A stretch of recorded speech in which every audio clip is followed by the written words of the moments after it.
I hope you're having a good week so far. I'm here at Chandari Innovation Center at Kenyatta University to meet two young men who have taken car tracking a notch higher.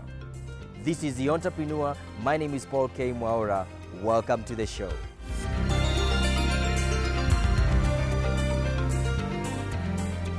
Introduce yourself and your company to us. My name is Douglas Mwangi, Director and co-founder of Africa Truck International Limited. It's a company that we co-founded with Jacob Miner, also a director in the same.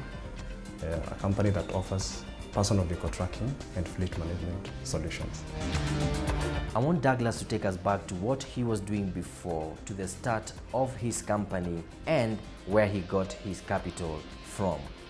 We began the company after realizing that in the market we didn't have reliable and quality products. And maybe I'll take you back to why we had to start it. In 1996, when we were small kids, our father's pickup was stolen, and we recovered it in 2001, that is a few years now later. So then again in 2013, one of our cousins lost his entire family because someone somewhere was careless and was overspeeding.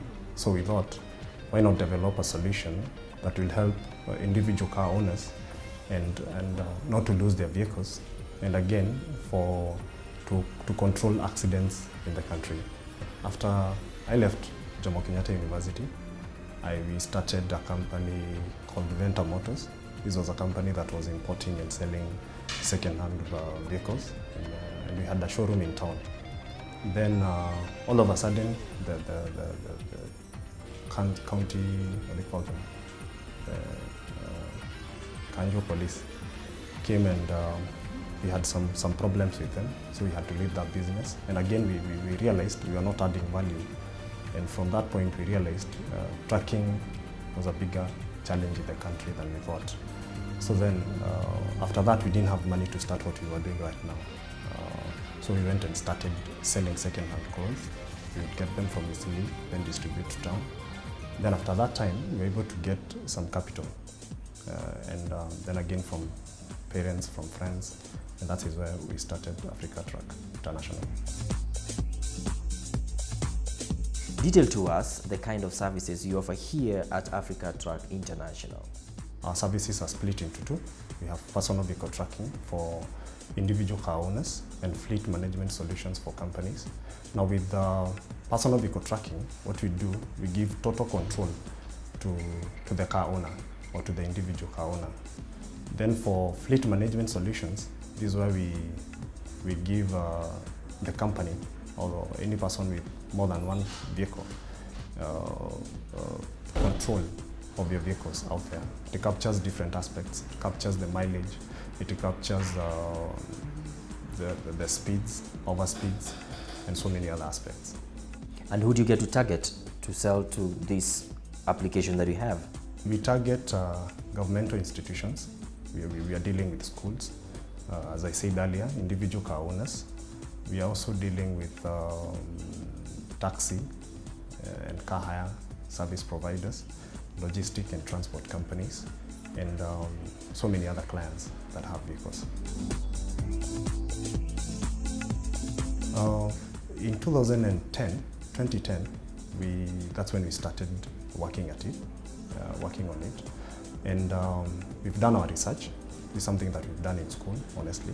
And so we've been working with that. Then we have a team of programmers and coders that help us, once we identify a problem out there, we come together and bring up the solution. Because it is IT-based. Because at the end of the day, we will give the client three options. You have the SMS option, you have a mobile app, and an online platform that you can access your vehicles. People need to know the kind of services that you offer here at Africa Truck International. How do you get to let them know about it? For the last 6 months, we've really grown, but we've never placed an advert. What we rely on is referrals from the clients. From our first client, we always get clients from referrals. Having been in other businesses before you started this one, what kind of challenges have you gotten to encounter along the way? Initially, when we were introducing the system in Kenya, because the Kenyan market was used to people importing tracking systems from China, then bring them here. So introducing a new system that is solely in Kenya was actually a problem. People didn't believe that it can actually work.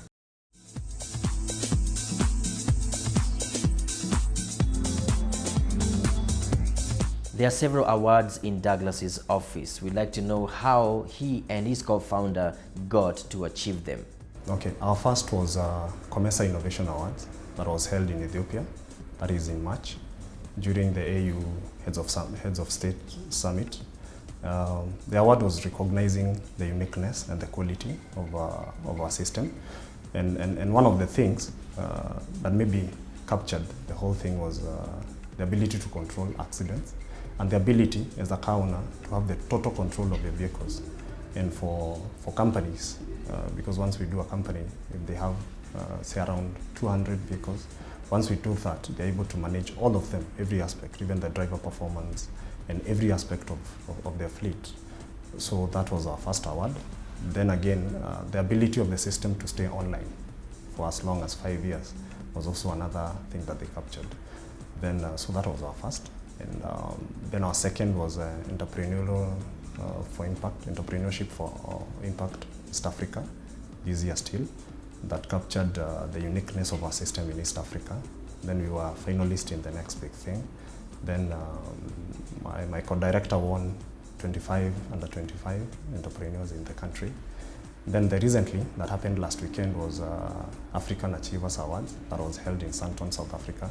And it was actually an eye-opener because we got an opportunity to go there and study the market.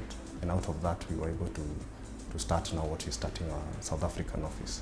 But again, the African Achievers Awards is a tricky one because the people who've won that before were the likes of Desmond Tutu, the late President Atta Mills from Ghana, Jakaya Kikwete, His Excellency.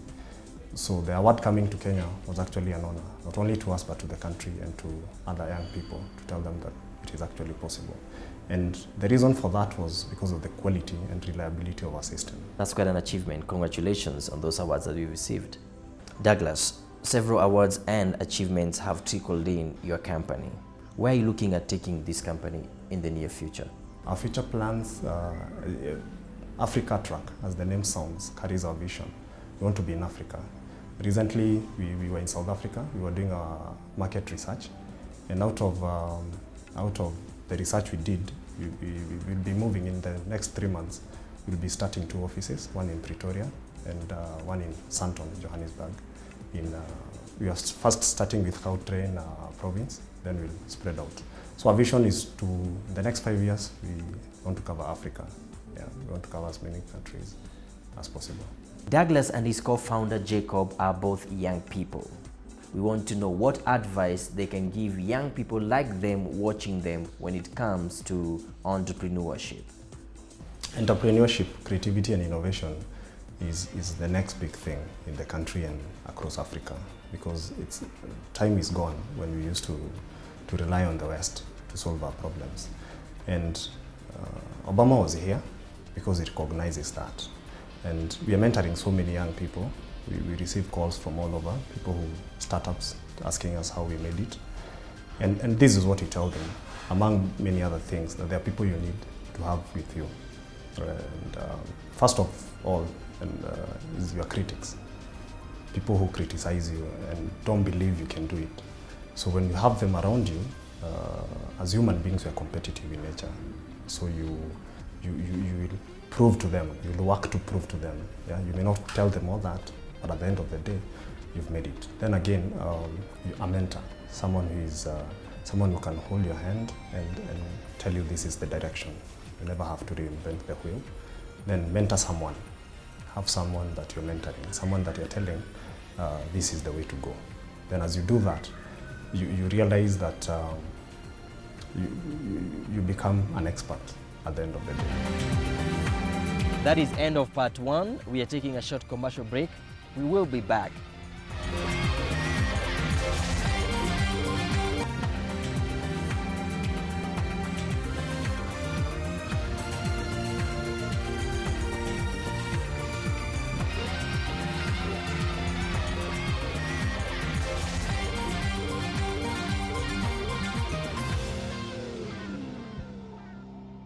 Welcome back from the break. If you're joining us, we're in the second segment of The Entrepreneur. I'm here to meet the co-founder of Greenchar, makers of Makaa Poa. Good, how are you? Good, good. Asante. Different entrepreneurs take different journeys. We want to know which journey Tom took and what motivated him to start the business that he has. My name is Tom Osborne. I'm a social entrepreneur. I run a social enterprise called Greenchar. I was born in a village called Nyabera, in a small town called Awendo. And my dad was a sugarcane farmer. Though I still don't know why they call my dad a sugarcane farmer, because it was my mom who did the actual farming. But my mom was a housewife. And so growing up in this community, and one of the tasks that my mom gave me was lighting the family cook stove, which was a 3-stone traditional cook stove. And so every day I would come from school, coming to light this. I did not enjoy the experience growing up. And so this was part of my story as a young boy until 4 years ago, when my mom was diagnosed with a respiratory tract infection, which the doctors attributed to the continuous exposure to fire, to smoke from the firewood wherever she was cooking.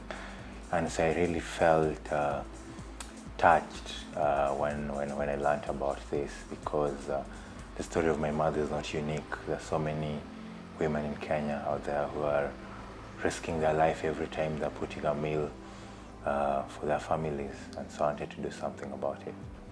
Tom, after your mom was diagnosed with a respiratory infection, how did you then get to start your company, and where did you get the capital from, since you guys were students just off high school? When we were in Form 3, we figured out that the most affordable thing that we could do with the resources we had at our disposal was use the agricultural wastes that are so abundant in our country to form an alternative cooking fuel. And so we narrowed down the research that we are doing, particularly now to making alternative fuel from agricultural waste. And by the time we were in Form 4, we had a working prototype, so we were able to make 10 kilograms of alternative charcoal from maize cobs. And when we approached one of our science teachers, he was able to assist us test this. And when he tested it, the results from the lab test, which included the product having higher energy and reduced smoke emission than traditional charcoal, gave us hope and told us that there was potential with what we were thinking about. Towards the end of Form 4, we participated in a competition. It was an idea competition called Innovate Kenya, and it was a nationwide competition, and the winners won 300,000 shillings as a seed capital.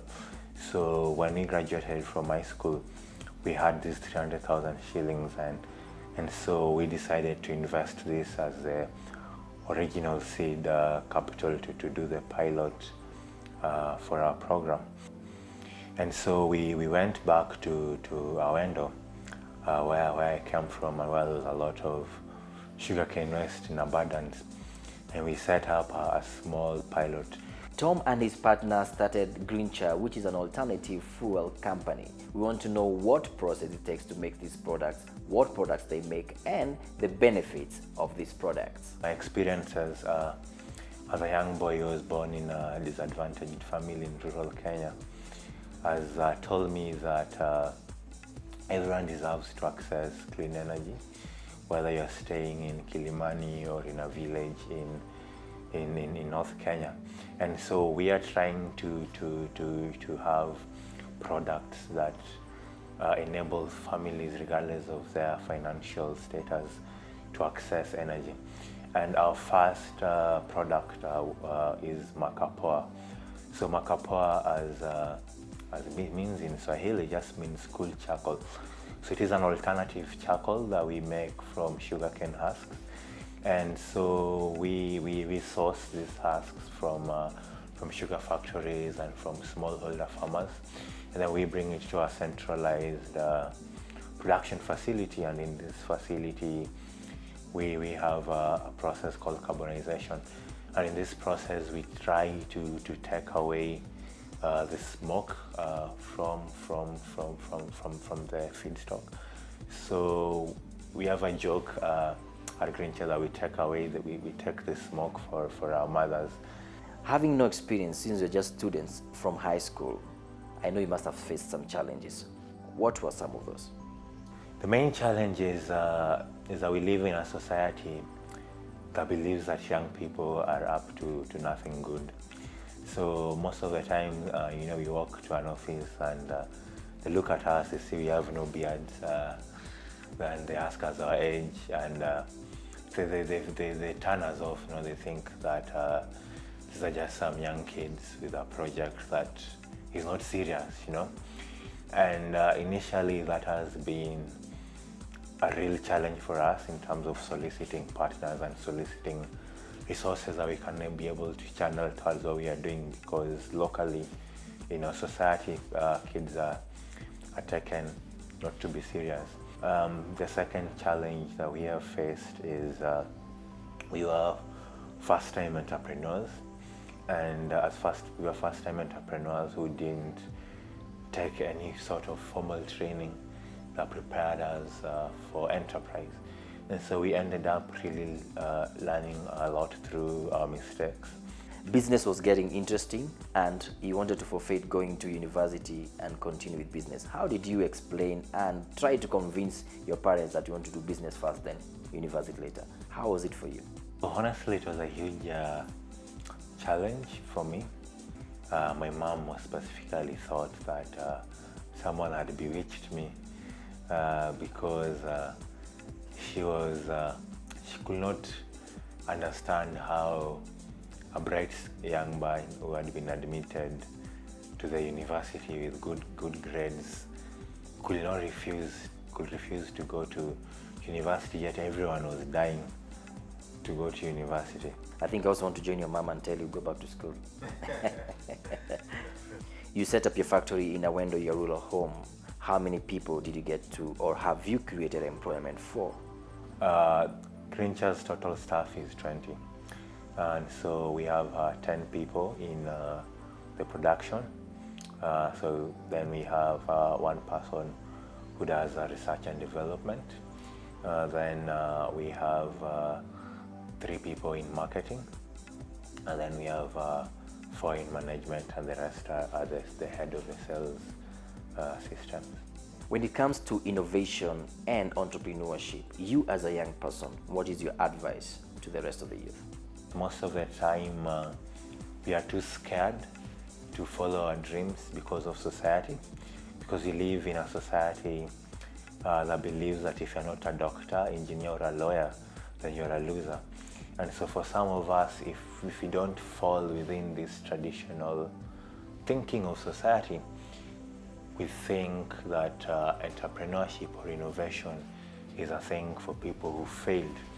But the reality is that you can make a difference, just like a lawyer or an engineer or a doctor.